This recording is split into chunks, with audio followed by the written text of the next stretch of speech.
નમસ્કાર, doctor Prakash Kurmi, senior physician and diabetologist, Shivam hospital, Ahmedabad. મિત્રો, અત્યારના સમયમાં AQI એટલે કે એર ક્વોલિટી ઇન્ડેક્સ એ રોજની છાપામાં આવતી અને રોજબરોજ લોકોને પરેશાન કરતી સમસ્યા છે. ખાસ કરીને આ ઠંડીની સિઝનમાં જ્યારે AQI વેરી હાઈ પહોંચે છે.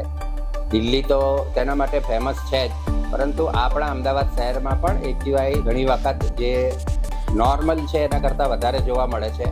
તેથી ખાસ આપણે આ હાઈ AQI થી બચવા માટે પ્રિવેન્શન અને બચાવ બંને જરૂરી છે. સરકાર તો પોતાની રીતે કાર્ય કરી રહી છે, પરંતુ આપણે ધ્યાન રાખવું પડશે કે ખાસ કરીને અર્લી મોર્નિંગ અથવા લેટ નાઇટ બહાર જવાનું ટાળવું જોઈએ. બહાર જાઓ કોઈ પણ સમયે ત્યારે માસ્ક પહેરીને N95 કે N99 માસ્ક પહેરીને જાઓ. હાઇડ્રેશન રાખો. નોર્મલી જે અત્યારે ફ્રૂટ્સ છે, ખાસ કરીને વિટામિન C અને જામફળ, એ પ્રકારના ફ્રૂટ્સ વધારે ખાઓ. હેલ્ધી રહો. અને જે હાઈ AQI થી અનેક પ્રકારના ફેફસાના, કાર્ડિયાક, ડાયાબિટીસ વગેરે કે બીજા ઘણા બધા એલર્જી, સ્કિનના પ્રોબ્લેમ, શ્વાસોશ્વાસના પ્રોબ્લેમ જે વધી રહ્યા છે, તેનાથી બચાવ માટે જે જરૂરી પગલાં છે તે ચોક્કસપણે લો. અને ક્યાંય પણ જ્યારે તમને કોઈ પ્રોબ્લેમ લાગે તો ચોક્કસ તમારા ફેમિલી ડૉક્ટરની સલાહ લો.